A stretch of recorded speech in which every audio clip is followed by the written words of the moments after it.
À cette époque, la nuit étalait ses paillettes bleues dans mon cerveau. Cela semble si loin. Cela pourrait n'avoir jamais été, si je n'arrive pas à le dire. Pourtant la nuit étalait des paillettes qui se brisaient dans mon cerveau. La vie. La vie ne me donnait pas ce dont j'avais besoin, de l'air, de la lumière, du bruit, des fleurs. La vie, elle crevait l'étoffe de mes 20 ans. Je lui en veux encore. Je la faisais la vie sans trop savoir comment, à coups de grands trous noirs.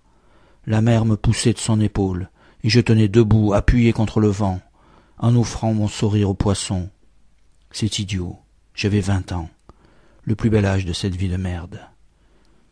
Et j'ai vu les 12 coups de minuit s'envoler avec la chouette, et tous les livres que j'avais lus peu à peu sortir de ma mémoire en file indienne, et ce que j'avais appris, moi et mes frères, s'effacer du tableau noir.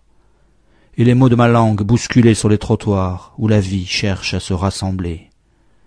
Je savais que ça ne serait pas facile, que le temps userait nos peaux sous les chandails, que nous étions déjà accros au sommeil éternel, que nos rêves de fumée bleue étaient bien moins solides que la terre, que l'ombre que nous transportions dans nos poches, il nous faudrait l'échanger contre de vrais passeports, une véritable identité, qu'il nous faudrait vivre à la lumière et au soleil, à nos risques et périls, qu'il nous faudrait ainsi dévider le fil des jours, et passer autant de temps, et même plus encore, à comprendre qu'à agir, et que l'un comme l'autre nous amènerait au même endroit paisible, à la rivière des amoureux, ou tout autre cours d'eau qui ferait l'affaire en ces temps troublés, où l'amour et la rivière se côtoient.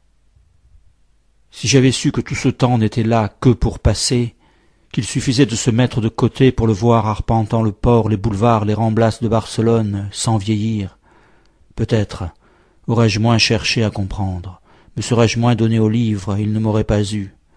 Peut-être aurais-je su, en marchant dans les pays sans réfléchir, quelques langues étrangères.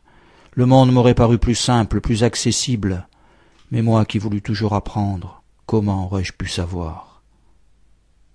Et j'ai vu le ciel parfois tomber si bas que même la poésie n'y pouvait rien, et les journaux enserraient le pauvre cœur de la terre quand son sang coulait aux 20 heures.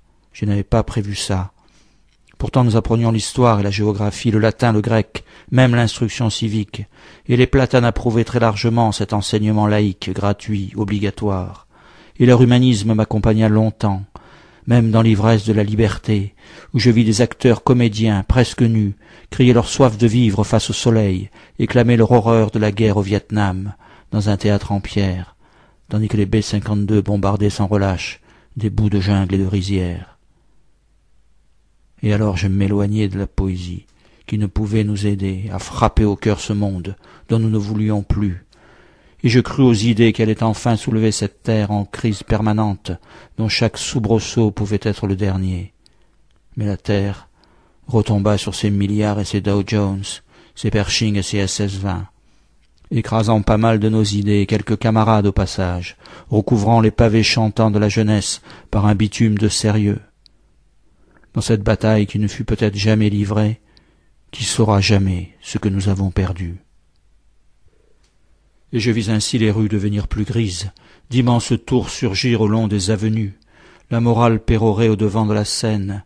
On nous apprit l'histoire, la guerre économique, on nous coula dans le béton du conformisme, parfois les drapeaux surgissaient de nulle part, des braseros s'enflammaient de paroles lyriques, et la poésie revint dans ma bouche comme un fruit.